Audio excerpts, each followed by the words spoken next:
زینت محفل، رونق بزم علماء، زینت بزم مشائخ، محسن آل سنت، استاذ العلماء حضرت علامہ مولانا عبدالغنی صاحب زیدہ مجدہ، عالی مرتبت معزز علماء کرام، ثناخانہ نشیری لسان، حاضرین و سامعین، السلام علیکم ورحمۃ اللہ وبرکاتہ۔ اللہ رب العزت کا احسان عظیم ہے کہ جس نے مجھے اور آپ کو جامعہ قادریہ میں بیٹھ کے عبد القادر جیلانی کے جد اعلیٰ کی بارگاہ میں خراج عقیدت پیش کرنے کی توفیق عطا فرمائی۔ برادر مکرم، زینت محافل آل سنت جناب عبد القادر عطاری صاحب نے بڑی محبت کے ساتھ یہ حکم فرمایا کہ حضرت قبلہ استاذ العلماء کا حکم ہے کہ تو نے حاضر ہونا ہے۔ میں نے اپنے لیے سعادت سمجھی کہ علماء کی موجودگی میں سبق سنانے کا موقع مل جائے گا۔ حاضر ہوا، اللہ تعالیٰ میری اور آپ کی حاضری شرف قبولیت سے نوازے۔ حضرات گرامی، ایک تو مجھے آج زیادہ خوشی اس بات کی ہوئی ہے کہ بچے کثرت سے آئے ہیں، اور دوسری خوشی اس بات سے ہوئی ہے کہ بچے بڑی توجہ سے بات سن رہے ہیں، اور تیسری خوشی اس بات کی ہوئی ہے کہ بچوں کو کوئی سختی سے پیچھے اٹھا نہیں رہا۔ ہماری محافل میں بعض دفعہ آخر میں آنے والا پہلے آنے والے بچے کو پیچھے اٹھا دیتا ہے، خصوصاً جب کربلا کا ذکر کیا جائے تو بچوں کو ضرور لایا کریں۔ ویسے اپنی محافل میں بچوں کو لایا کریں، اس لیے کہ منا سے کربلا تک ہر جگہ پہ جہاں جوان اور بوڑھا نظر آتا ہے وہاں بچہ بھی نظر آتا ہے۔ بچوں کی تربیت کریں، کیونکہ بچہ جب تربیت لے لیتا ہے نا تو پھر بچے کا نام عبد القادر ہو تو پھر وہ تربیت ماں سے لے کے آئے تو پھر چوروں کو بھی توبہ کروا دیا کرتا ہے۔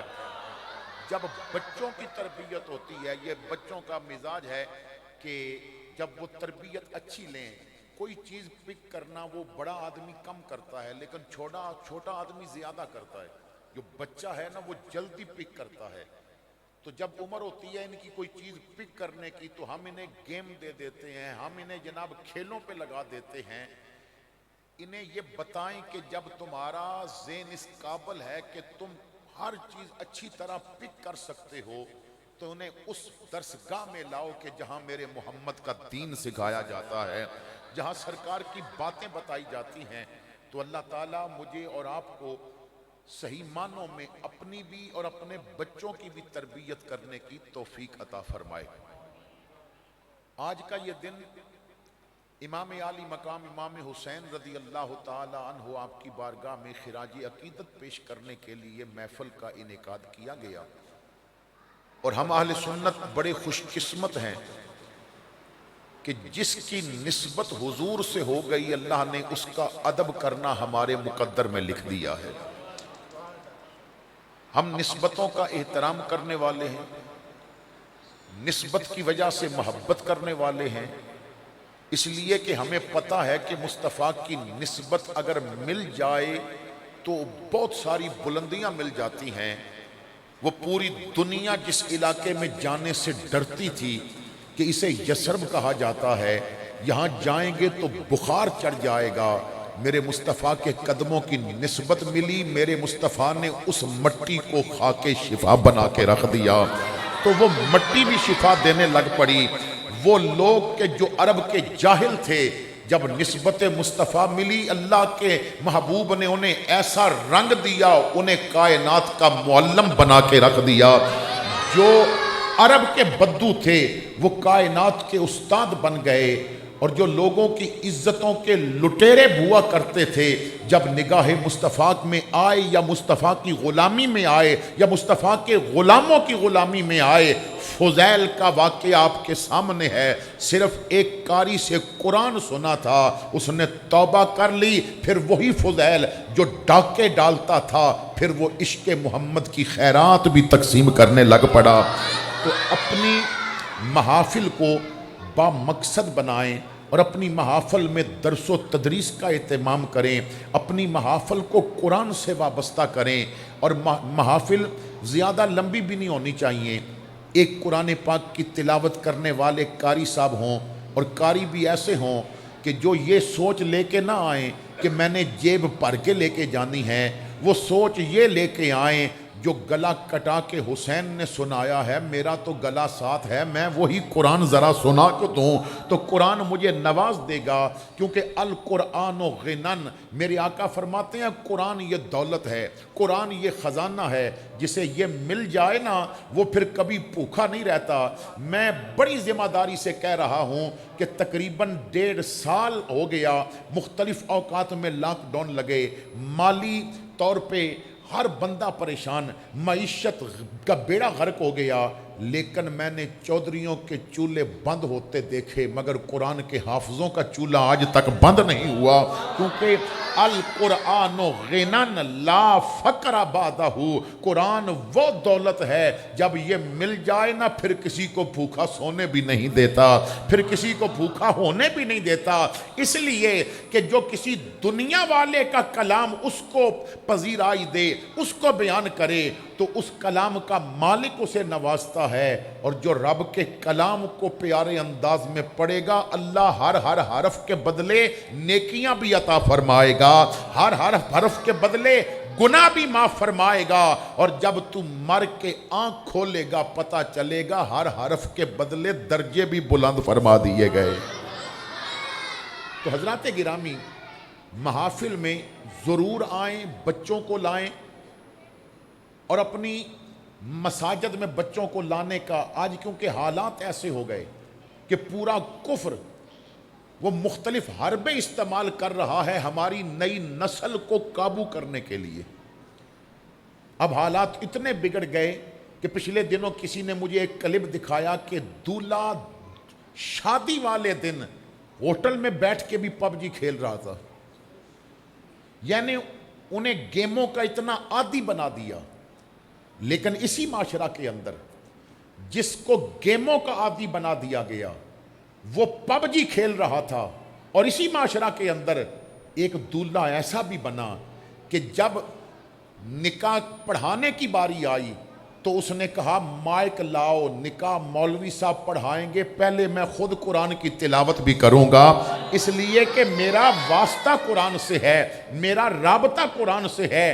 تو یہ ہم نے سوچنا ہے کہ اپنی نسل کو انگریز کے قابو میں دینا ہے یا مدینے والے کی غلامی میں دینا ہے، اس لیے کہ انگریز کے قابو میں جائے گی تو وہ ہمارے سے بھی جائے گی، اور جب مصطفیٰ کی غلامی میں جائے گی تو ہمارے جوتیوں کی بھی عزت کرے گی، اس لیے کہ مصطفیٰ نے فرمایا ماں کے قدم کے نیچے میرے رب نے تیری جنت رکھ دی ہے۔ تو محافل کو با مقصد بنائیں، اور پھر جب بھی اپنی محافل ہوں حضور کے غلاموں تک زیادہ سے زیادہ قرآن و حدیث کا پیغام پہنچائیں، قرآن کا نور اس کو اجاگر کریں۔ تو ایک تلاوت ہو اور ایک یا دو نعتیں ہوں، اور نعت خوان بھی وہ ہو کہ جسے دیکھو تو اس کے چہرے پہ داڑھی کا نور بھی نظر آئے، جسے دیکھو تو اس کے سر پہ عمامہ بھی نظر آئے یا سنت کے مطابق لباس بھی نظر آئے، اور جب وہ کلام پڑھے تو اس کے کلام کی طرز سن کے تجھے انڈیا کا گانا یاد نہ آئے، بلکہ وہ نعت شروع کرے تیرا جسم مسجد کے فرش پہ ہو، تیری روح مصطفیٰ کے مدینے کی گلیوں میں پھر رہی ہو، اور تجھے اس کلام سے مصطفیٰ کریم صلی اللہ تعالیٰ علیہ وسلم کی محبت کے جذبات نصیب ہوں، اور تو ایسا جذبہ لے کے جائے جب رات کو درود پڑھتے تو سو جائے تجھے مدینے والے کی زیارت بھی نصیب ہو جائے۔ کیونکہ جب ماحول بنایا جاتا ہے نا، ہمارے یہاں راجہ بازار میں ایک حکیم صاحب ہوا کرتے تھے، میں چھوٹا سا تھا، میں نے ان کی زیارت کی، ان کا نام تھا حکیم ظفیر الحق، عالم دین بھی تھے۔ تو میرے قبلہ والد صاحب فرماتے ہیں کہ وہ درود ہر وقت پڑھتے رہتے تھے، بس مریض کی بات سن رہے ہوتے تھے پھر بھی درود پڑھتے ہوتے تھے، دوائی لکھتے تھے پھر بھی درود پڑھتے تھے۔ تو میں نے ایک دفعہ ان سے پوچھا، قبلہ والد صاحب فرماتے ہیں کہ حضرت آپ اتنی کثرت سے درود پڑھتے ہیں، کیا کوئی گنتی رکھی ہوئی ہے کہ اتنا پڑھنا ہے؟ فرمانے لگے کہ میں نے کبھی حساب سے نہیں پڑھا، لیکن اتنا ہے کہ میں روزانہ 10,000 سے زیادہ پڑھ لیتا ہوں۔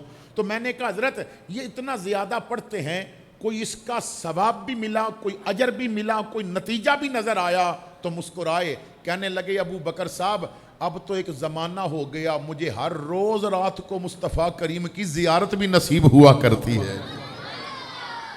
تو جب آپ حضور کی محبت اس انداز میں کریں گے، مسجد میں نعت سننی اور گاڑی میں بیٹھ کے گانے سننے، تو اس طرح تو حضور کی محبت نہیں آتی۔ مسجد میں آ کے ذکر آل بیت سننا اور گھر جا کے ٹی وی پہ غیر محرم عورتوں کو دیکھنا، اس طرح تو آل بیت کی غلامی نصیب نہیں ہوتی۔ مسجد میں آ کے ذکر صحابہ سننا اور مارکیٹ میں بیٹھ کے جھوٹ بولنا، عدالت میں جا کے جھوٹ بولنا، گھر میں بیٹھ کے جھوٹ بولنا، تو اس طرح تو غلامی صحابہ کا حق ادا نہیں ہوتا۔ جیسا تو مسجد میں نظر آ رہا ہے نا، تجھے بازار میں بھی ایسا نظر آنا چاہیے۔ جیسا تو محفل میلاد میں نظر آ رہا ہے، تجھے شادی حال میں بیٹھ کے بھی ایسا ہی نظر آنا چاہیے۔ جیسا تو ختم نبوت کا نعرہ لگاتے ہوئے نظر آ رہا ہے، جب الیکشن کے دن آئیں تجھے ایسا ہی نظر آنا چاہیے۔ میرا تن بھی مصطفیٰ کا ہے، میرا من بھی مصطفیٰ کا ہے، میرے نعرے بھی مصطفیٰ کے لیے ہیں، میرا ووٹ بھی مصطفیٰ کے لیے ہے۔ تاجدار ختم نبوت،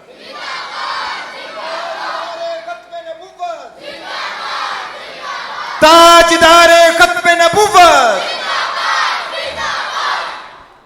میں امتی ہوں اپنے رسول کریم کا، میں امتی ہوں اپنے رسول کریم کا، جو کچھ انہیں پسند ہے وہ ہے مجھے پسند۔ یعنی ہر معاملہ میں ہمیں حضور کا غلام بننا پڑے گا۔ اور میں بڑی ذمہ داری سے کہہ رہا ہوں، جتنی غلامی مصطفیٰ کی ضرورت اب پڑی ہے اتنی پہلے کبھی نہیں تھی۔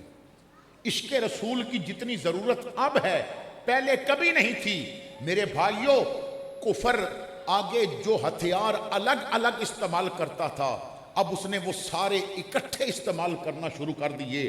اب تو مسلمانوں کے لبادے میں اس نے بندے تیار کیے اور مسلمانوں کو خریدا بھی، کلمہ پڑھنے والے کو خریدا بھی۔ کیا آپ کو اندازہ نہیں کہ ادھر ایک بیٹھ کے جب ذکر آل بیت کرتا ہے تو صحابہ کی توہین کر کے وہ مسلمانوں کو لڑانے کی کوشش کرتا ہے، اور ادھر کوئی صحابہ کی بات کرتا ہے تو اہل بیت کی توہین کر کے مسلمانوں کو لڑانے کی کوشش کرتا ہے۔ میں کہتا ہوں یہ اپنے چھوٹے چھوٹے فرقے یہ اپنی جیب میں رکھو، حضور کی آل بھی ہماری ہے، حضور کے صحابہ بھی ہمارے ہیں۔ ہم حضور کے گھر والوں کے بھی غلام ہیں، ہم حضور کے در والوں کے بھی غلام ہیں۔ ہم حضور کا وہ رشتہ بھی مانتے ہیں جسے سسرالی کہا جاتا ہے، ہم حضور کا وہ رشتہ بھی مانتے ہیں جسے داماد کا رشتہ کہا جاتا ہے۔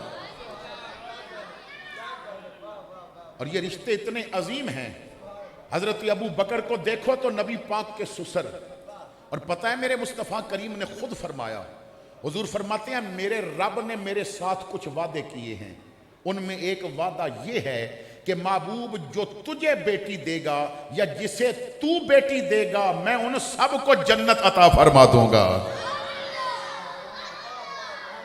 جسے تو بیٹی دے وہ بھی جنت جائے گا، اور جو تجھے بیٹی دے وہ بھی جنت جائے گا، اس لیے کہ تیرا رب تیرے دامادوں سے بھی جنت بھرے گا، تیرے سسرالیوں سے بھی جنت بھرے گا۔ تو حضرات گرامی، ہمیں ہر حال میں حضور کی محبت کا درس دینا ہے، حضور کی آل کا مقام سمجھانا ہے۔ اور پھر میں اکثر جگہ پہ یہ بیان کرتا ہوں کہ بعض لوگ ذکر آل بیت کرتے ہوئے آل بیت کی توہین کر جاتے ہیں۔ اکثر یہ جملہ میں کہتا ہوں، ایک دوست نادانی میں انہوں نے کہہ دیا جی کربلا میں تو سیدہ زینب اجڑ گئی، کربلا میں سیدہ سکینہ اجڑ گئی، امام کا خاندان اجڑ گیا، تو میرے بھائی یہ کتنا گستاخانہ جملہ ہے کہ جن بیبیوں کے نالین کی عظمت کے صدقے ہماری بچیاں آباد ہوں، جن کے صدقے ہماری بچیوں کے گھر بسیں، جن کا واسطہ دے کے ہم اپنی بچیوں کے مقدر رب سے مانگیں، وہ کیسے اجڑ سکتی ہیں؟ کربلا میں یزید اجڑا ہے، حسین نہیں اجڑا۔ کربلا میں یزید برباد ہوا ہے، حسین برباد نہیں ہوا۔ یزید اجڑ گیا، حسین اتنا آباد ہوا، نانے کا پورا دین ہی آباد کر کے چلا گیا ہے۔ یہ دین کی آبادی، یہ مسجدوں میں جھکے نمازی، یہ گھروں میں بیٹھ کے پڑھنے والے قرآن کے قاری، یہ مدارس سے اٹھنے والی قرآن و حدیث کی آوازیں بتا رہی ہیں خون حسین رائے گاہ نہیں گیا، اس نے اسلام کے پودے کو پھر آبیاری عطا فرما دی ہے، اس نے اسلام کو پھر بلند کر دیا ہے۔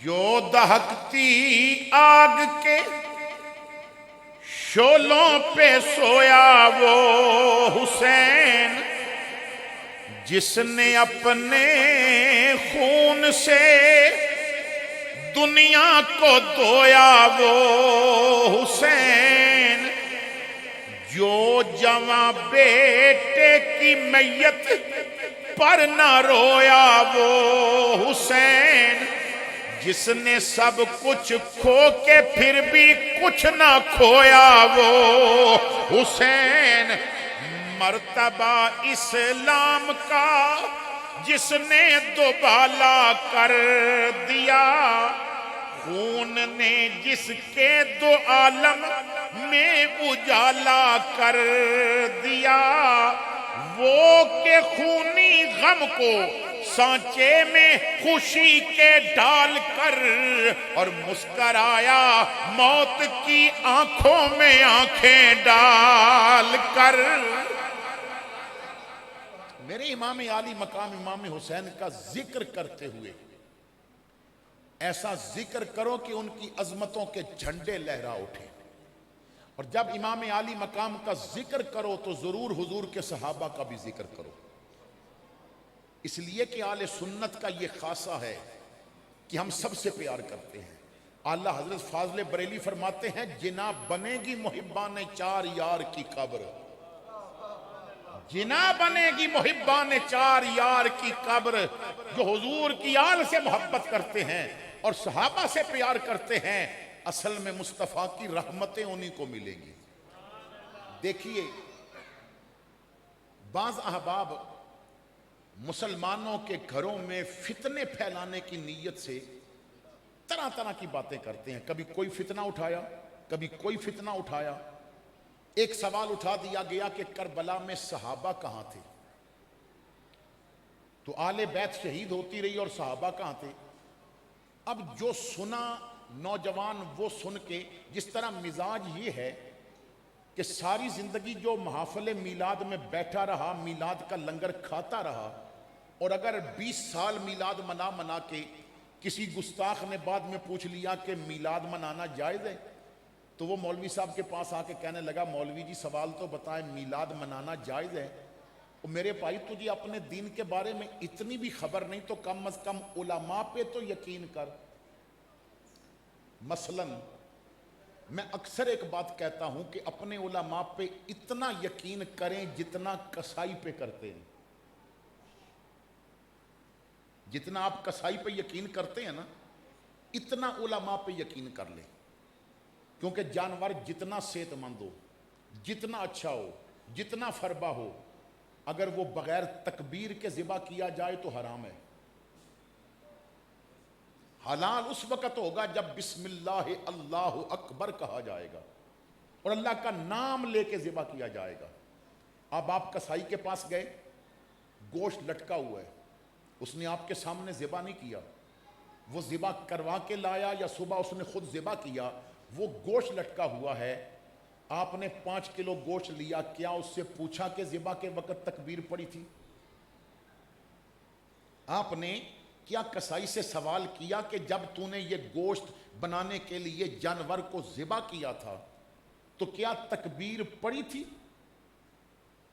آپ نہیں پوچھتے، کیوں؟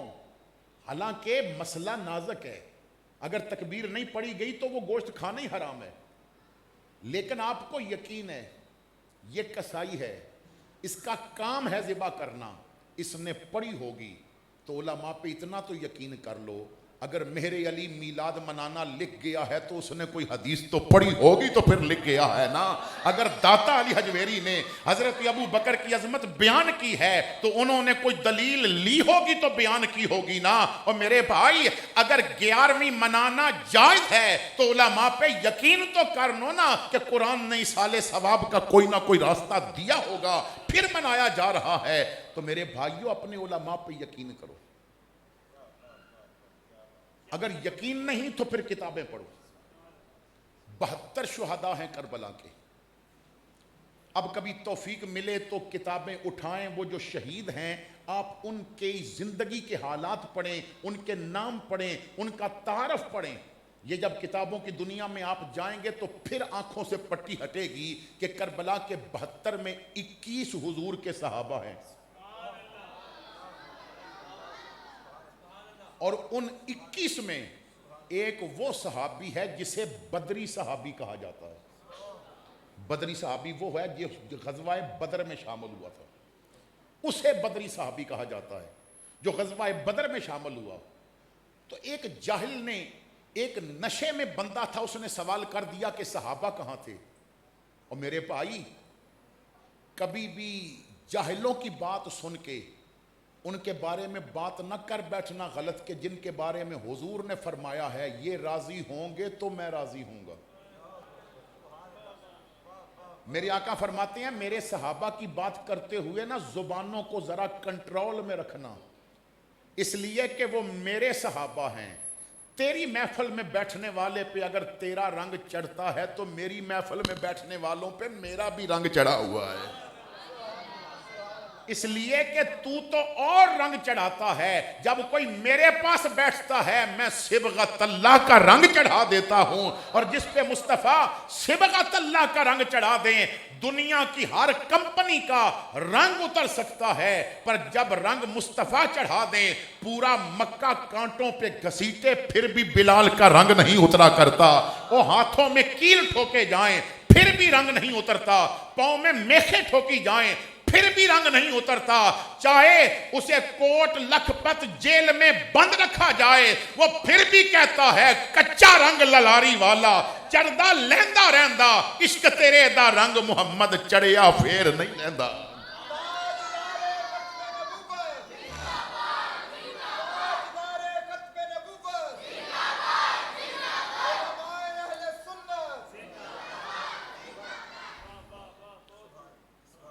تو جب صحابہ کی بات کرنی ہے تو پھر ادب کے دائرے میں رہنا ہے۔ دیکھیے علماء نے بیان کیا، علامہ سیوطی نے بھی لکھا، مدینہ پاک کے 2 آدمی جو بظاہر حضور کی محفل میں بیٹھتے ہیں نمازیں پڑھتے ہیں، وہ حضور کے پاس آئے، ان کی پنڈلی سے خون نکل رہا تھا۔ امام الانبیاء نے فرمایا کیا ہوا تمہیں؟ کہنے لگے کہ مدینہ پاک کے ایک کتے نے ہمیں کاٹ لیا ہے، مدینہ پاک کے کتے نے ہمیں کاٹ لیا ہے۔ تو امام الانبیاء صلی اللہ تعالیٰ علیہ وسلم نے فرمایا مدینے کا کتا ہو اور وہ کاٹے ان کو جو میرے پاس بیٹھتے ہیں، یہ کیسے ہو سکتا ہے؟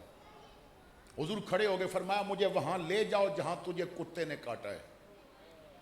اب وہ ساتھ لے کے چل پڑے، کیونکہ اندر سے وہ منافق تھے، بظاہر بیٹھتے تھے۔ ہمارے یہاں مزاج یہ ہے کہ ہم اکثر محفلوں میں جاتے ہیں تو موبائل، آج کل تو کیمرے بہت انداز سے آ گئے نا، پین میں بھی کیمرہ لگا ہوا ہے، ریکارڈنگ ہو سکتی ہے، اینک میں بھی کیمرہ لگا ہوا ہے، طرح طرح کے، تو چھپا کے چھوٹا سا موبائل ہے آپ ریکارڈنگ کر رہے ہیں، اور پھر گھر میں بیٹھ کے پھر درمیان سے ایک لفظ کاٹا اور اس کو فیس بک پہ چڑھا دیا، نہ سیاق و سباق لوگوں کو پتا اور تم نے چڑھا دیا، گستاخی ہو گئی۔ اب جو لفظ چڑھنا تھا وہ چڑھ گیا، اور پوری دنیا، ہمارے پاکستان کے سارے جاہل فیس بک پہ مفتی بنے ہوئے ہوتے ہیں۔ مزاج یہ بن گیا کہ دین جاہلوں کے اڈے چڑھ گیا۔ تو میرے بھائیوں جو بات میں عرض کرنے لگا ہوں ذرا توجہ سے اس کو سماعت کرنا۔ امام الانبیاء صلی اللہ تعالی علیہ وسلم وہاں تشریف لے گئے تو وہ کتا جو تھا نا ابھی گلی کے ایک نکر پہ کھڑا تھا، تو اس نے دیکھا سرکار آ رہے ہیں تو وہ دوڑ کے آیا. تو ایک صحابی کہنے لگے یا رسول اللہ اس نے ان کو بھی کاٹا ہے، کہیں آپ کو نقصان نہ پہنچائیں. حضور نے فرمایا پیچھے ہٹ جاؤ، یہ مجھے سلام کرنے کے لیے آ رہا ہے. وہ آیا تو اس نے امام الانبیاء کے قدموں میں بوسہ رکھ دیا، سر رکھا قدموں میں. آپ کو پتا ہے نا کہ ایک دفعہ اونٹ نے حضور کو سجدہ کیا تو صحابی کہنے لگے یا رسول اللہ یہ اونٹ سجدہ کرتا ہے، ہمیں بھی اجازت دیں، ہم بھی آپ کو سجدہ کریں. حضور نے فرمایا نہیں، سجدہ تعظیمی پہلے جائز تھا، میں نے وہ بھی منع کر دیا، لیکن ایک بات تو ہے صحابہ کا دل کرتا تھا اجازت ہو تو انہیں سجدہ کریں. یہ احادیث میں موجود ہے، دل کرتا تھا، لیکن نبی پاک نے فرمایا سجدہ تعظیمی بھی میں نے منع کر دیا، اگر اس کی کوئی اجازت میں دیتا تو پہلے عورت کو کہتا اپنے خامند کو سجدہ کرے. تو وہ بھی شریعت محمدی نے منع کر دیا. امام الانبیاء نے فرمایا تو نے ان کو کیوں کاٹا؟ اب وہ کتا جب اس نے جواب دینا تھا تو بھونک کے دینا تھا. جب وہ بھونکا نا تو امام الانبیاء نے فرمایا یہ تو کہہ رہا ہے کہ ان سے پوچھو یہ گلی کے نکر پہ کھڑے ہو کے کیا باتیں کر رہے تھے. یا رسول اللہ میں کوئی باولا نہیں ہوں، میں ہلکا نہیں ہوں، ان سے پوچھو یہ کیا کہہ رہے تھے. تو حضور نے فرمایا تم کیا کہہ رہے تھے؟ تو وہ کہنے لگے جی ہم تو اپنی باتیں کر رہے تھے. حضور مسکرائے، حضور نے کتے کی طرف دیکھا، فرمایا تو ہی بتا دے کہ یہ کیا کہہ رہے تھے، یہ تو نہیں بتا رہے. تو کتے نے عرض کی یا رسول اللہ یہ ابو بکر و عمر کے خلاف باتیں کر رہے تھے، اور جو ابو بکر و عمر کے خلاف ہو اسے کتا بھی اچھا نہیں سمجھتا.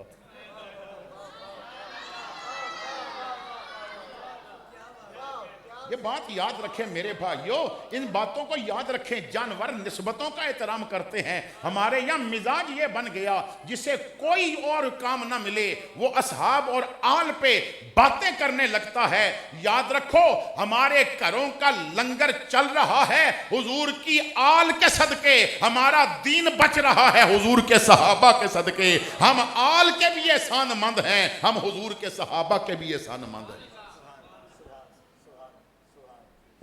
تو کبھی ان لوگوں پہ ہاتھ نہ ڈالنا، کبھی اپنی زبان سے کوئی ایسا جملہ آل کے لیے نہ نکالنا کہ جس کی وجہ سے سارا عمل ہی ضائع ہو جائے، اور کبھی اصحاب پہ بھی بری نظر نہ ڈالنا.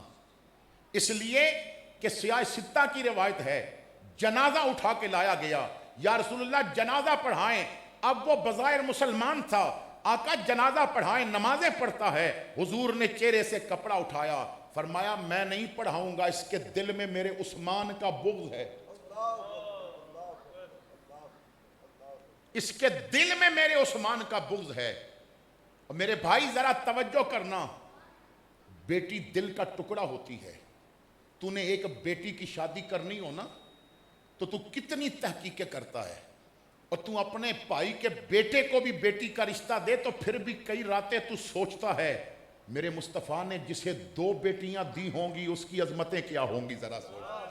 اور حضرت مولا علی فرماتے ہیں مجھے عثمان کا مقام اور عظمت اس دن سمجھ آئی کہ جب میرے مصطفیٰ کی دوسری بیٹی کا وصال ہوا تو حضور نے فرمایا عثمان اب میری اور کوئی بیٹی نہیں ہے، اگر میری 70 بیٹیاں ہوتی ایک مر جاتی میں دوسری پھر تیرے نکاح میں دے جاتا، اور 70 کی شادی میں تیرے ساتھ کر دیتا. تو دیکھیے میرے بھائیوں ان کا مقام کیا ہے.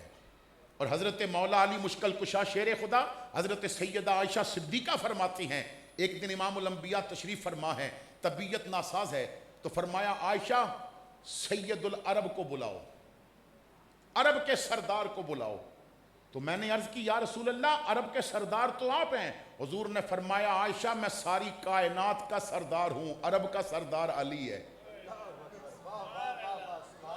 میں ساری کائنات کا سردار ہوں، عرب کا سردار اسی لیے ہمارے سنت کہتے ہیں علی امام منست منم غلام علی. علی سے پیار کر کے دیکھ، اعظم چشتی نے کہا علی کا نام ہی اعظم وہ اسم اعظم ہے. علی کا نام ہی آزم وہ اس میں آزم ہے کہ جس کسی نے لیا ہے اسی کے کام آیا. تو ہر اس ہستی کا احترام کرنا پڑے گا کہ جسے نسبت حضور کی مل گئی. آل رسول کی بات ہے تو ذرا توجہ سے سماعت فرمائیے گا.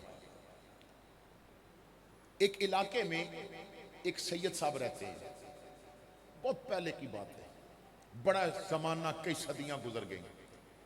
سید صاحب غریب بڑے تھے اور ان کا وصال ہو گیا. اب بیوی اور 3-4 چھوٹی چھوٹی بچیاں. غربت پہلے بھی بڑی تھی اور اب جب سر سے کمانے والا چلا گیا اور سر سے جب خامد کا سایہ اٹھ گیا تو اپنی بچیوں کو لے کے اس فکر میں بیٹھ گئیں کہ اب میری بچیوں کا کیا بنے گا, کیونکہ سید زکوٰۃ لے نہیں سکتا, خیرات وہ لے نہیں سکتا, اور علاقے والے پہلے غریب تھے, وہ تعاون نہیں کر سکتے تھے. تو سید زادی نے سنا کہ بغداد کے اندر سنا ہے ایک امیر آدمی ہے, تو وہ صدقہ و خیرات کرتا رہتا ہے اور وہ تعاون بھی کرتا ہے, تو چلو میں اس کو جا کے بتاتی ہوں کہ میں تمہارے نا رسول کی آل سے ہوں, تو ہو سکتا ہے مجھے اگر پیسہ نہ بھی دیا تو کوئی مکان کا ایک کمرہ مجھے رہنے کے لیے مل گیا نا, تو میں لوگوں کے برتن دھو کے اپنی بچیوں کو پال لوں گی. کبھی کبھی نا سید مجبوری کے تحت مزدوری بھی کرتے ہیں, اور کبھی کبھی ایسا ہوتا ہے کہ جب کوئی عاشق رسول مل جاتا ہے نا تو پھر سید پالکی اٹھانے لگتا ہے, تو احمد رضا کہتا ہے مجھے خون رسول کی بو آ رہی ہے, مجھے مہک آ رہی ہے خون رسول کی, اے بتا تم میں سید کون ہے؟ تو ایک مزدور کہتا ہے میں سید ہوں. تو احمد رضا کہتے ہیں اب پالکی میں تو بیٹھے گا, پالکی احمد رضا اٹھائے گا, تاکہ پتہ چلے کہ اہل سنت سادات کا احترام کس طرح کرتے ہیں. تو کبھی کبھی کسی غریب کو دیکھ کے حقارت سے اپنا چہرہ پھیرنا نہیں, ہو سکتا ہے جو مزدوری کر کے مٹی اٹھا رہا ہے اس کے اندر کوئی شہباز بیٹھا ہو. اب وہ جب بغداد پہنچی تو ایک جگہ ویرانہ تھا, وہاں اپنی بچیوں کو بٹھایا اور خود اس امیر آدمی کے گھر دروازے پہ دستک دی. یہ جو دولت کا نشہ ہوتا ہے نا یہ بڑا برا ہوتا ہے. دولت کا نشہ جو ہے نا, حضرت عبداللہ ابن عمر ایک دن رو رہے تھے, تو غلام نے پوچھا حضور کیوں روتے ہیں؟ تو فرمایا میرے بیٹا مجھے نا اور ہم مسلمانوں کو اللہ نے غریبی سے آزمایا تھا, بھوک سے آزمایا تھا. ہمارے نبی نے پیٹ پہ پتھر باندھے, ہم نے بھی 3 دن پتھر باندھے, مگر بھوک کی آزمائش ہم اس میں پورے اتر گئے. اب اللہ ہمیں دولت دے کے آزما رہا ہے, دعا کرنا ہم اس آزمائش پہ پورے اتر جائیں, کیونکہ دولت کی آزمائش بڑی ڈاڈی آزمائش ہے. بندہ خوش تو ہوتا ہے میرے اتنے پلاٹ ہیں. حضرت شاہ نصیر الدین نصیر نے ایک جگہ بڑے مزے کی بات کی ہے, فرماتے ہیں یہ تو کہتے ہو کہ کیا کیا نہیں ہے میرے پاس, یہ تو کہتے ہو کہ کیا کیا نہیں ہے میرے پاس, یہ بھی سوچا ایک دن جاؤ گے کیا کیا چھوڑ کر. تو سارا کچھ ادھر رہ جانا ہے. اور غوث اعظم نے ایک بڑی پیاری بات کی, فرماتے ہیں بندے کمانا سوچ کے, کیونکہ کمائے گا تو, کھائیں گے دوسرے, حساب تجھے دینا پڑے گا. بنائے گا تو مکان, آباد دوسرے ہوں گے, اس کی ایک ایک اینٹ کا بھی حساب تو نے دینا ہے, حلال کے پیسے سے آئی ہے یا حرام کے پیسے سے آئی ہے. تو خیر توجہ فرمانا. اب مسلمان وہ امیر تھا, باہر نکلا تو کہنے لگا تم کون ہو؟ تو انہوں نے کہا میں سید زادی ہوں اور میری بچیاں فلاں جگہ پہ ویرانے میں بیٹھی ہیں, تو میری مدد کر, اگر مدد نہیں کر سکتا تو کوئی رہنے کے لیے مجھے ایک کمرہ دے دے, میں لوگوں کے برتن دھو کے اپنی بچیوں کا پیٹ پال لوں گی. اب جب دولت کا نشہ چڑھے نا تو وہ ذرا بگاڑ دیتا ہے بندے کو, تو وہ کہنے لگا کہ میں ایسے مفت خوروں کے ساتھ تعاون نہیں کرتا, تیرے پاس سید ہونے کا کوئی سرٹیفکیٹ ہے؟ تیرے پاس کوئی سند ہے کہ تو سید ہے؟ دکھا تو میں تیری مدد کر دیتا ہوں۔ تو وہ کہنے لگی میری زبان پہ یقین کر، مجھے تو بغداد میں جانتا بھی کوئی نہیں، آج میں بغداد میں داخل ہوئی ہوں، میری زبان پہ یقین کر، میری مدد کر، میں وعدہ کرتی ہوں قیامت والے دن میں اپنے نانا سے بدلہ لے کے دوں گی۔ وہ کہنے لگا چلی جا بی بی، یہاں مفت خوروں کے لیے پیسہ نہیں ہے، بڑی مشکل سے کمایا میں نے۔ سید زادی نے سر جھکایا اور چل پڑی۔ 2 گلیوں کا موڑ کاٹا تو آگے ایک یہودی کا گھر تھا، دروازہ بڑا بڑا ہے اور پتہ چل رہا ہے کسی امیر کا گھر ہے، اب اسے پتہ بھی نہیں کہ یہ یہودی ہے۔ دروازے پہ دستک دی، اب وہ باہر نکلا تو انہوں نے وہی بتایا کہ میں سید زادی ہوں، محمد مصطفیٰ کی اولاد سے ہوں۔ اس نے اپنی بیوی کو آواز دی اور کہنے لگا کہ ہم یہودی ضرور ہیں لیکن یہ مسلمانوں کے نبی کی بیٹی ہے، ان کی اولاد سے ہے، اس کی بچیاں ویرانے میں بیٹھی ہیں، تو خود اس کے ساتھ جا اور عزت کے ساتھ اس کی بچیوں کو لے کے آ۔ ہم 3 دن انہیں پہلے مہمان رکھیں گے، 3 دن ان کی خدمت کریں گے اور 3 دن کے بعد میں انہیں رہنے کے لیے مکان بھی دوں گا اور میں رسول اللہ کی آل کو کسی کے برتن نہیں دھونے دوں گا، میں خود ان کے گھر کا خرچہ برداشت کروں گا۔ اب سید زادیاں آ گئیں، رات پڑ گئی، اب بغداد والے لوگ سو گئے، وہ امیر آدمی مسلمان جو تھا وہ بھی سویا۔ اس نے خواب دیکھی، قیامت آ گئی، لوگ جنت کی طرف جا رہے ہیں، حضور جنت کے دروازے میں کھڑے ہو کے اپنے غلاموں کو خوش آمدید کہہ رہے ہیں، مبارکیں دے رہے ہیں جنت کی۔ تو جب اس کی باری آئی تو حضور نے آگے ہاتھ کر کے روک دیا۔ تو وہ کہنے لگا آقا میں آپ کا امتی ہوں۔ حضور نے فرمایا تیرے پاس کوئی میرا امتی ہونے کی سند ہے؟ کوئی سرٹیفکیٹ ہے تیرے پاس؟ کہنے لگا یا رسول اللہ آج تو ماں بھی اپنا نہیں بناتی، آج تو باپ بھی نہیں پہچان رہا، آقا مجھ سے کلمہ سن لے، میں آپ کا غلام ہوں۔ حضور نے فرمایا کلمہ نہیں سننا، سند دکھا پھر تجھے جنت جانے دوں گا، سرٹیفکیٹ دکھا۔ وہ کہنے لگا آقا مجھ پہ رحم فرمائے۔ حضور نے فرمایا میری بیٹی کر تیرے دروازے پہ آئی اور تو اس سے سند مانگتا رہا، بغیر سند کے تجھے میں بھی جنت نہیں جانے دوں گا۔ امام الانبیاء نے سینے پہ ہاتھ رکھ کے پیچھے دھکا دیا، جب گرا تو آنکھ کھل گئی، اب بستر پہ بیٹھ کے رو رہا ہے۔ بیوی کہنے لگی کیا ہوا؟ کہنے لگا ہونا کیا تھا، لٹ گیا، برباد ہو گیا، دولت کے تکبر نے مجھے کسی کام کا نہ چھوڑا۔ خواب بتائی اور کل والا واقعہ بتایا تو بیوی کہنے لگی او بدبخت تو نے یہ کیا کر دیا؟ پھر وہ کہنے لگی اب یہاں رونے سے تو کچھ نہیں ہوتا، اگر وہ کل آئی تھی تو وہ بغداد میں ہوگی نا، اٹھ جا کے لوگوں کے دروازے پہ دستک دے کے پوچھ سید زادی کہاں ہے۔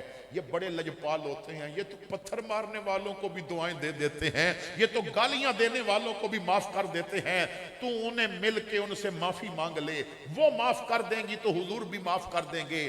اب ایک ایک دروازے پہ دستک دیتا ہے، کسی نے بتایا وہ یہودی کے گھر ہیں، اب اس نے دروازے پہ دستک دی، وہ باہر نکلا تو کہنے لگا میں نے سنا ہے ایک سید زادی تیرے گھر میں ہے۔ وہ کہنے لگا ہاں وہ میرے مہمان ہیں، میں ان کا میزبان ہوں۔ تو وہ کہنے لگا تیرا ان سے کیا تعلق، تو یہودی، وہ مسلمانوں کے نبی کی بیٹی، انہیں باہر نکالو، میں انہیں اپنے گھر لے کے جاؤں گا۔ اب اس نے منہ پہ تھپڑ مارا اور کہنے لگا خبردار مجھے دوبارہ یہودی نہ کہنا، جس نبی نے تجھے جنت نہیں جانے دیا مجھے کلمہ پڑھا کے جنت ساتھ لے کے گئے ہیں، اب میں یہودی نہیں رہا، اب میں مصطفیٰ کا غلام بن گیا۔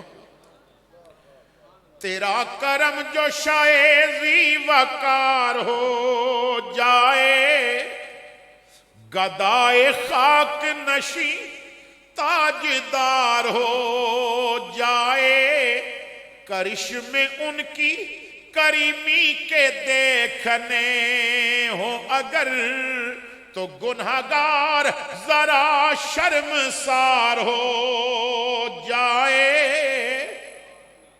میرے بھائیو اگر آپ کے محلے میں کوئی سادات رہتے ہو نا تو کبھی کبھی ان کی دعوت کیا کریں اور یہ سمجھا کریں میں رسول اللہ کی اولاد کی دعوت کر رہا ہوں، اور خصوصاً اگر کوئی غریب سید رہتا ہے تو کبھی کبھی گھر سے کھانا پکا کے خود نوکر بن کے ان کے گھر میں لے جایا کریں، اس طرح رسول اللہ راضی ہو جاتے ہیں۔ اب ضمناً بات آ گئی تو ایک واقعہ مجھے یاد آ گیا، اور اس واقعہ کو بیان کرنے والے امیر المومنین فی الحدیث حضرت عبداللہ ابن مبارک ہیں۔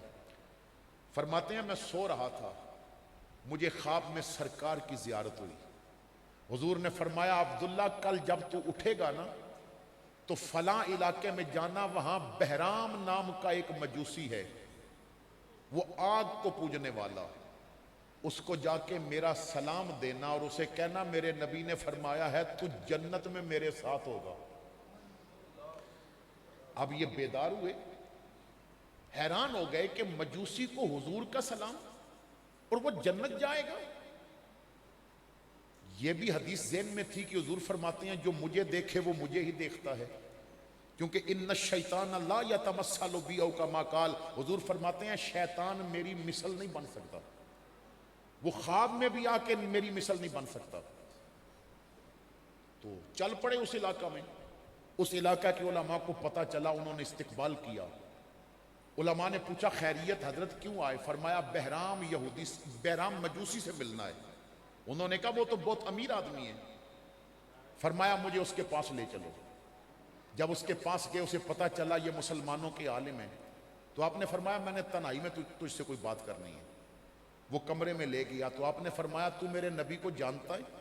اس نے کہا میں مجوسی ضرور ہوں، لیکن کون نہیں جانتا محمد مصطفیٰ کو جنہیں رحمت للعالمین کہا جاتا ہے، وہ جو پتھر مارنے والوں کو بھی دعائیں دیا کرتے تھے، میں انہیں جانتا ہوں۔ تو کہنے لگے مجھے نا میرے نبی نے خواب میں حکم دیا ہے، میں تیرے پاس آیا ہوں، میرے نبی نے تجھے سلام کہا ہے، اور میرے نبی فرماتے ہیں اسے بتا دے تو جنت میں میرا ساتھی ہوگا۔ اب اس کے آنسو داڑھی سے گرنے لگ پڑے۔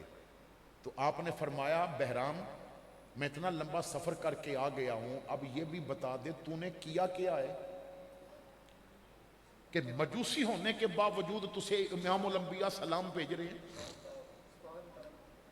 وہ کہنے لگا 2 دن پہلے میرے بیٹے کی شادی تھی اور میں نے پورے علاقے کو دعوت دی، مسلمان ہے وہ بھی آئے، یہودی ہے وہ بھی آئے، مجوسی ہے وہ بھی آئے، عیسائی ہے، نصر کوئی بھی ہے، کسی مذہب کا ہے، میں نے سب کو کھانا بھی کھلایا اور پورا دن میرا لنگر چلتا رہا، میں نے لوگوں کو کپڑے بھی دیے۔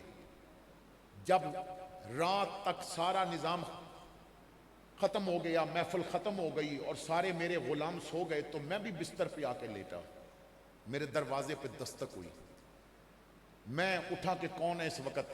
غلام تو سو رہے تھے تھکے آ رہے، میں نے دروازہ کھولا تو برقعے میں لپٹی ایک خاتون کھڑی تھی، ان کے ہاتھ میں نا ایک چراغ تھا، تیل کم ہونے کی وجہ سے وہ ٹمٹما رہا تھا، بس ابھی بند ہونے والا ہے۔ تو میں نے کہا بی بی آپ کون ہیں، کیا کہتی ہیں؟ تو وہ کہنے لگی کہ میری بچیاں کمرے میں اکیلی ہیں اور چراغ گل ہونے والا ہے اور اندھیرے کی وجہ سے وہ روتی ہیں، 3 دن سے انہوں نے کچھ نہیں کھایا، تو تھوڑا سا تیل چراغ میں ڈال دے۔ کہتا ہے مجھے غصہ آیا، میں نے کہا کہ سارا دن لنگر چلتا رہا تھا اور آپ اسی علاقے کی رہنے والی، میں نے اعلان کروایا تھا لے آتی انہیں، خود بھی کھاتی انہیں بھی کھلاتی، ساتھ بھی لے جاتی۔ تو انہوں نے کہا تیل دینا ہے تو دے، باتیں نہ کر، غیروں کے گھروں میں جانا ہمارے گھر کا مزاج نہیں ہے۔ میں نے کہا آپ کون ہیں؟ وہ کہنے لگی میں سید زادی ہوں، میری بچیاں 3 دن سے بھوکھی ہیں، صرف تیل دے دے، میں دیا جلا کے نا کمرے میں روشنی تو کر دوں۔ کہتا ہے میں نے ادب سے کہا مائی صاحبہ ناراض نہ ہونا، آپ تھوڑی دیر انتظار کریں۔ وہ کہنے لگی بہرام میرا کسی کو بتانا نہیں، میں پردے دار ہوں، میرا راز رکھنا۔ کہتا ہے میں اندر آیا، میں نے ملازموں کو اٹھایا، میں نے کہا تازہ کھانا بناؤ، انہوں نے تازہ کھانا بنایا، میں نے اندر سے نئے کپڑے نکالے، کچھ تحائف نکالے، میں نے تیل کی ایک پوری بوتل لی، میں نے شربت بنوایا اور ایک بڑا سا ٹرے تھا، بڑا سا، ہمارے پرانے دور میں نا وہ بڑے لکڑی کے ٹرے ہوتے تھے، اسے مجمع کہتے تھے لوگ، تو بڑا ٹرے ہوتا تھا، اس میں وہ ساری چیزیں رکھیں۔ تو میں نے غلاموں کو کہا یہ ٹرے اٹھا کے میرے سر پہ رکھ دو۔ وہ کہنے لگے نوکر ہم چھوڑ آتے ہیں۔ میں نے کہا میرے پیچھے کوئی نہ آئے، میں نے کسی کا پردہ رکھنا ہے، میں نے کسی کا راز فاش نہیں ہونے دینا۔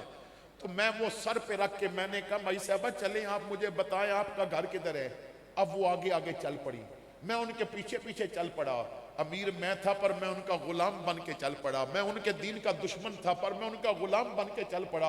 وہ ایک کچے سے گھر میں داخل ہوئی، میں نے جب وہ ٹرے نیچے رکھا نا تو چھوٹی چھوٹی بچیوں نے جب دیکھا کہ کھانا آ گیا تو وہ دوڑی، تو ان کی والدہ نے کہا خبردار کھانے کو کسی نے ہاتھ نہیں لگانا، ہم احسان کرنے والے کا بدلہ ادھر بھی دیتے ہیں، ہم نے قیامت والے دن بھی دینا ہے، میں دعا کرتی ہوں تم پہلے آمین کرو۔ تو اس خاتون نے نا سین میں کھڑے ہو کے دعا کی، اے اللہ تیرے نبی کی نسبت کا اس نے حیا کیا ہے، میں دعا کرتی ہوں اسے قیامت والے دن میرے نانے کا ساتھ عطا فرما دینا، اسے قیامت والے دن میرے نانے کا پڑوس عطا فرما دینا۔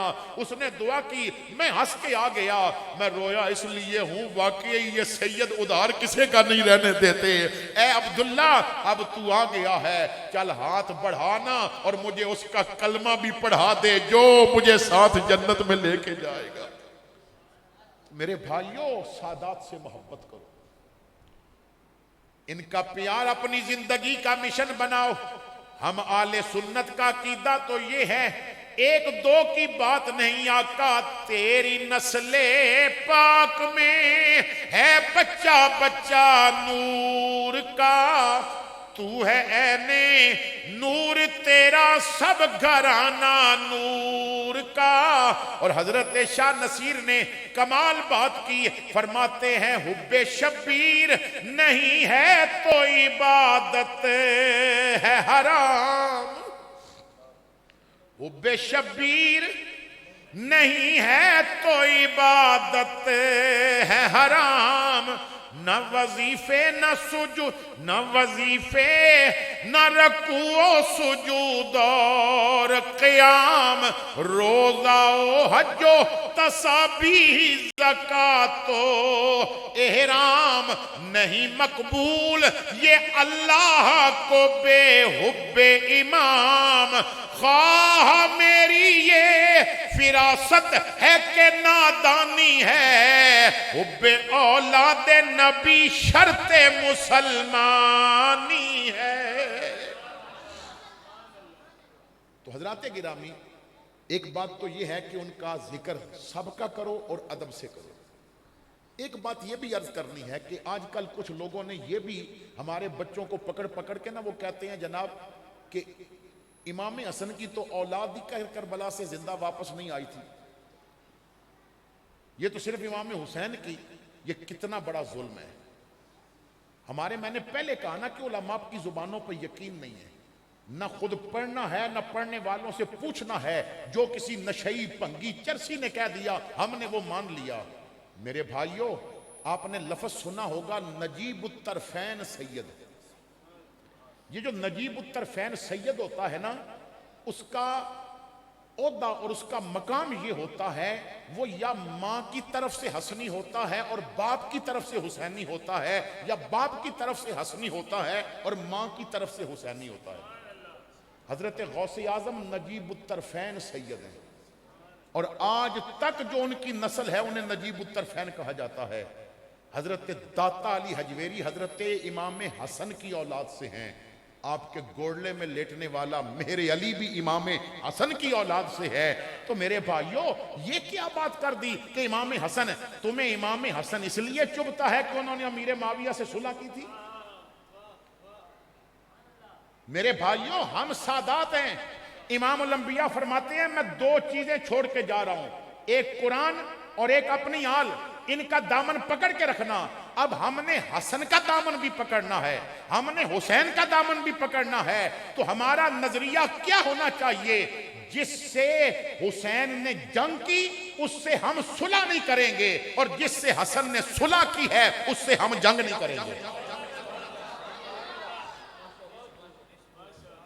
اس لیے کہ غلام کا کام ہوتا ہے مالک کا حکم مانے، مالک کے حکام پہ نکتہ چینی کرنا، یہ نوکروں کا کام نہیں ہوتا۔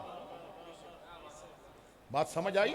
نوکر وہ ہوتا ہے مالک کہے ایک پاؤں پہ کھڑا ہو جا وہ کھڑا ہو جائے، مالک کے ادھر بیٹھ جا وہ بیٹھ جائے، مالک کے ادھر جا وہ ادھر چلا جائے، اس لیے کہ جب نوکر بنا، جب غلام بنا تو ہم بھی غلام بنے ہیں۔ حسن صلح کریں گے ہم ان کے بھی نوکر بنیں گے، حسین جنگ کریں گے ہم اس یزید پہ بھی لعنت بھیجیں گے جس نے میرے حسین سے جنگ کی ہے۔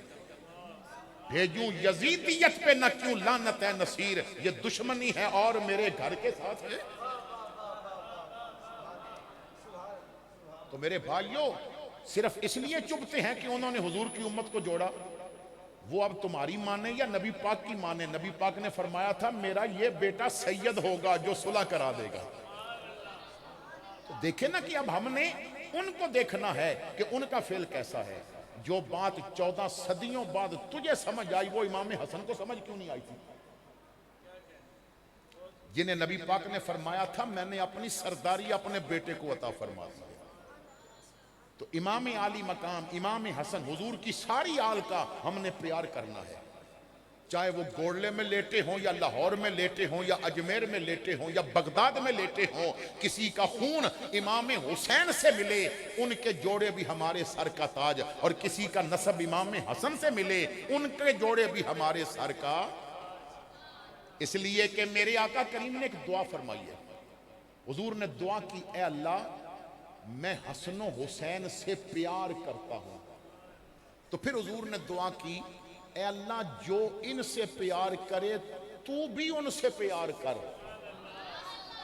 اب جو ان سے پیار کرے گا نا اس سے اللہ بھی پیار کرتا ہے، کیونکہ میرے مصطفیٰ نے دعا فرمائی ہوئی ہے۔ تو حضرات گرامی امام عالی مقام امام حسین نے دین کو بچانے کے لیے میدان کربلا کا سفر کیا۔ مدینے والے تو روکتے رہے تھے لیکن امام نے فرمایا میں نے ضرور جانا ہے۔ پھر کربلا میں بھی امام عالی مقام امام حسین کو شمر آخری وقت تک پیشکشیں کرتا رہا، کیونکہ جب حق پہ کوئی ڈٹ جائے نا تو اسے پہلے لالچ دیا جاتا ہے، جب وہ لالچ میں نہ آئے تو پھر اسے ڈرایا جاتا ہے۔ لیکن جو حق والے ہوتے ہیں وہ نہ لالچ میں آتے ہیں نہ ڈر میں، کیونکہ جنہیں رب دے، دیکھو نا ایک بزرگ ہوئے ہیں وہ وقت کے خلیفہ کے پاس آئے تو خلیفہ نے چند باتیں پوچھی، انہوں نے جواب دیے۔ خلیفہ نے ایک سوال یہ کیا کہ حضرت یہ بتائیں کہ ہمیں موت سے ڈر کیوں لگتا ہے؟ تو آپ نے فرمایا تیرا سوال ہی غلط ہے، تجھے ڈر لگتا ہے مجھے نہیں لگتا۔ تو اس نے کہا اچھا حضرت یہ بتائیں مجھے کیوں لگتا ہے اور آپ کو کیوں نہیں لگتا؟ فرمایا اس لیے کہ تو نے تیاری نہیں کی، میں نے تیاری کی ہوئی ہے، تو جس نے تیاری کی ہو اسے پھر موت سے ڈر نہیں لگتا۔ جسے پتا ہو کہ آنکھیں بند ہوں گی تو سامنے والضحیٰ کا مکھڑا آ جائے گا، جسے پتا ہو کہ میں قبر میں جاؤں گا تو مجھے فرشتے وہاں بھی کہیں گے نم کا نومت العروس، ایسے سو جا جیسے دلہن سوتی ہے۔ جسے پتا ہو اسرائیل جب روح نکال رہا ہوگا تو میرے کانوں نے میٹھی میٹھی آواز بھی سننی ہے، یا ایتھا النفس المطمئنہ ارجعی الی ربک راضیۃ مرضیہ۔ اور جسے پتا ہو شراب کی بوتل ابھی گھر پڑی ہے، مجھے تو تڑفا تڑفا کے اس نے مارنا ہے۔ جسے پتا ہو کہ میں نے تو حرام کی کمائیاں کی ہیں، جسے پتا ہو میں کبھی کسی کے خلاف رہا، میں نے خاندانوں میں لڑائیاں دروائیں، میں نے منافقت کی، میں نے جھوٹ بولا، تو پھر تو وہ موت سے ڈرتا ہے۔ خیر خلیفہ نے کہا کہ حضرت مجھے یہ بتائیں کہ کوئی ایسا طریقہ ہے کہ مجھے پتا چل جائے میں جنت جاؤں گا یا جہنم؟ اب بادشاہ پوچھ رہا ہے۔ ہمارے یہاں تو ناظم بھی آ جائے نا تو ہم کہتے ہیں تو پکا جنتی ہے، کیونکہ تم عہدے ہوتے جی ہیں۔ اتھے جیڑا وزیر وزارت دی کرسی تے بیٹھا ہوئے وہ جنتی ہوندہ ہے، لے جائے تے پھر پکا جہنمی ہوندہ ہے۔ مزاج ایسا ہے نا کہ یہاں عہدوں کا احترام کیا جاتا ہے۔ ماڑے دی مر گئی ماں تے کوئی نہیں لیندہ نان، تگڑے دا مر گیا کتا سارا پنڈ نہیں ستا۔ مزاج ایسا بنا ہوا ہے نا، غریب کی غربت کا مذاق اڑایا جاتا ہے اور امیر کی دولت کو سلام کیا جاتا ہے، لیکن اسلام اس مزاج کو ختم کر رہا ہے۔ اسلام کہتا ہے اگر رنگ کا کالا اور سب سے غریب بلال بھی سامنے آئے تو اس سے بھی ایک پلیٹ میں کھانا کھایا جائے گا اور اسے بھی اپنے سینے سے لگایا جائے گا۔ تو خیر حضرات گرامی، جو بات عرض کرنے کا مقصد یہ ہے کہ ہم تو بہت دور نکل گئے، ہم نے دین کو چھوڑ دیا اور ہم اس طرف آ گئے کہ ہمیں اب وہ جو اسلام کا نور تھا نا، ہم اس سے محروم ہو گئے۔ اسلام نے جو ہمیں سبق دیا تھا، جو درس شاہ بطحا نے دیا، دنیا کو پڑھانا بھول گئے، دنیا کے نغمے سیکھے اور عقبہ کا ترانہ بھول گئے۔ تو وہ کہنے لگا جی مجھے پتہ چل سکتا ہے کہ میں جنت جاؤں گا یا جہنم؟ تو فرمایا یہ کون سا مشکل کام ہے؟ کہنے لگا کیسے پتہ چلے؟ فرمایا قرآن کھول کے دیکھ، یہ قرآن وہ شیشہ ہے جو تیرے اندر کی حالت بتا دے گا۔ ان الابرار لفی نعیم وان الفجار لفی جہیم۔ اب قرآن نے تجھے دکھا دیا، اگر تو ابرار میں سے ہے تو جنت جائے گا، اگر فجار میں سے ہے تو جہنم جائے گا۔ وہ سمجھ گیا یہ بابا تو سچ سچ کہنے والا ہے۔ اس نے نا پیسے دیے، آپ نے ٹھوکر مار دی، فرمایا پیسے نہیں لینے تیرے، واپس چلے نا۔ تو راستے میں غلام کہنے لگا حضرت لے لیتے، غریبوں کو دے دیتے۔ تو ایک پتھر پڑا تھا، آپ نے پاؤں کی ٹھوکر ماری تو پتھر سونے کا بن گیا۔ فرمایا جسے رب یوں دیتا ہو نا وہ بادشاہوں سے نہیں لیتا، جسے رب یوں دیتا ہو وہ بادشاہوں سے نہیں لیتا۔ تو ہمارا تو مزاج یہ بن گیا، لیکن جو حق والا ہوتا ہے نا وہ پھر ڈٹ جاتا ہے۔ شمر نے کہا حسین مدینے کا گورنر بنا دیا جائے گا تجھے، میرا مشورہ مان لے، گھر بر کا خبردار، نظام نہ بگڑے، جیون کا یہ سکھ چین یہ آرام نہ بگڑے۔ فرمایا ہم آئے ہیں جس کام کو وہ کام نہ بگڑے، ہر چیز بگڑ جائے پر اسلام نہ بگڑے۔ میرے امام نے اسلام کو بچایا، دین کے لیے جان دی۔ اور پتہ ہے نا دین کا مزاج یہ ہے کہ جو دین کے لیے مرے دین اسے مرنے نہیں دیتا۔ یہ یاد رکھیں، جو دین کے لیے مرے دین اسے مرنے نہیں دیتا۔ دیکھیے نا جو مصطفیٰ کے نام پہ مرے دین اسے مرنے نہیں دیتا۔ وقت کا گورنر تھا، لاہور میں کسی جگہ پہ گندی قبر میں پڑا ہوا ہے، کسی بچے کو بھی اس کی قبر کا پتہ نہیں، پر پوچھ کسی بچے سے کہ ممتاز قادری کہاں لیٹا ہوا ہے، اس لیے کہ دین مرنے نہیں دیتا جو دین کے لیے کام کرتا ہے۔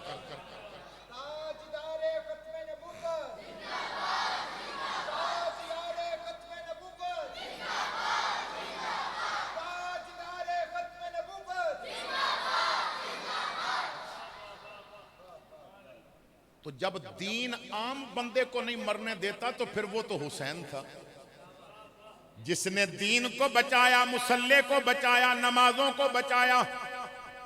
آج تو کچھ بے وقوف نا وہ یزید کے حامی بن گئے، وہ کہتے ہیں جی امام نے تو اپنی جان بس دے دی، وہ ضد میں آ گئے۔ تو کسی ایک ہندو شاعر ہے وہ کہتا ہے کہ ان مفتیان دین سے کہتی ہے کربلا، ان مفتیان دین سے کہتی ہے کربلا، بدت اسی کا ذکر جو جینا سکھا گیا۔ میرے بھائیوں نا کچھ بندے وہ ہوتے ہیں جو جینا سکھاتے ہیں، کچھ بندے وہ ہوتے ہیں جو جینا۔ جب کربلا میں مشکل وقت آیا حسین نے جینا سکھایا، کبھی مشکل وقت آیا احمد ابن حنبل نے جینا سکھایا، کبھی مشکل وقت آیا مجدد الفسانی نے جینا سکھایا، کبھی مشکل وقت آیا امام احمد رضا نے جینا وقت سکھایا۔ اب مشکل وقت آیا ہے تو خادم حسین جینا سکھا گیا۔ لبیک لبیک لبیک یا رسول اللہ، لبیک لبیک یا رسول اللہ، لبیک لبیک لبیک یا رسول اللہ، تاجدار ختم نبوت۔ ان مفتیان دین سے کہتی ہے کربلا، بدت اسی کا ذکر جو جینا سکھا گیا۔ اور وہ ہندو کہتا ہے تم سے تو ایک بابری مسجد نہ بچ سکی، تنہا حسین دین محمد بچا گیا۔ کتنے ملک ہیں کہ جن کے درمیان میں اسرائیل ہے لیکن اس کو میلی آنکھ سے دیکھ نہیں سکتے کیونکہ وہ جینا نہیں سکھاتے۔ بابا رضوی ادھر بیٹھا تھا، اسرائیل کی چیخیں ادھر نکل رہی تھی کیونکہ وہ جینا سکھاتا تھا۔ تو جو جینا سکھاتا ہے نا، دیکھ لیں ہمارے یہاں تو مزاج یہ بن گیا کہ جتنی گاڑیاں گزر رہی ہیں وہ عورتوں نے ماسک پہنے ہوئے ہیں، سر ننگا اور چہرے پہ ماسک۔ اور ایڈوکیٹ صاحب بڑا عجیب مزاج بنا ہوا ہے، کرونا سے ڈر کے زنانیوں کو ماسک پہنوا دیے، رب سے ڈر کے دوپٹے عجیب بھی نہیں کروائے، اللہ سے ڈر کے سر ان کے نہیں ڈھانپے، پردہ نہیں کروایا۔ یہ وہی عورت ہے جو کہتی ہے نقاب میں میرا سانس گھٹتا تھا، اب کیوں نہیں گھٹتا؟ کیونکہ کرونا سے ڈرتی ہے، رب سے نہیں ڈرتی۔ تو جو رب سے ڈرے اللہ فرماتا ہے الا ان اولیاء اللہ لا خوف علیہم ولا هم یحزنون۔ اور جب 22,000 فوج کربلا میں پہنچی نا تو شمر نے پیغام بھیجا یزید اور فوج بھیجو۔ تو شمر نے کہا تو نے خود مجھے بتایا 72 بندے ہیں تو 22,000 فوج بھی کم ہے۔ وہ کہنے لگا اور بھیجو، ہیں 72 پر ہیں تو علی والے نا، 72 ہیں پر علی والے ہیں نا۔ اور میرے بھائیو اسلام کو کیونکہ خون حسین کی ضرورت تھی تو امام کو سجدے میں شہید کیا گیا۔ میں اکثر کہتا ہوں 3 بندے ایسے ہیں جنہیں لڑ کے شہید نہیں کیا جا سکتا تھا، انہیں نماز پڑھتے ہوئے حملہ کیا گیا۔ فاروق اعظم کو بھی سجدے میں حملہ کیا گیا، مولا علی پہ بھی سجدے میں حملہ کیا گیا، اور امام کا سر بھی سجدے میں کاٹا گیا۔ یزید سمجھا میں جیت گیا، پر حد ہی نہیں حسین تیرے انتقام کی لفظ یزید گالی سے بھی بدتر بنا دیا۔ اور تاریخ انسانیت میں سب سے پہلا سر جو نیزے پہ چڑھا ہے وہ میرے حسین کا چڑھا ہے۔ اور عاشق کہتا ہے کہ جھکانا چاہا تھا جس سر کو شام والوں نے، شکست دیکھیے اس سر کو خود اٹھا کے چلے۔ کاٹنے والے نیچے رہ گئے، حسین کٹا کے بھی سر بلند ہو گیا۔ میرا سلام عقیدت ہو اس گھرانے کو، حسین پال کے جس نے دیا زمانے کو۔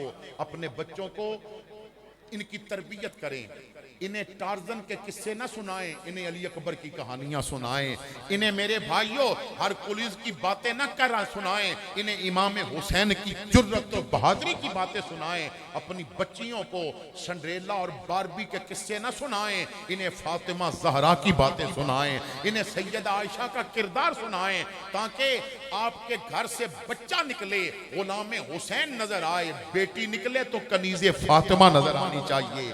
اللہ تعالیٰ اس مسجد کو آباد رکھے اور خصوصاً استاد العلماء کو اللہ تعالیٰ حیاتی خضر عطا فرمائے۔ آخر دعوانا ان الحمدللہ رب العالمین۔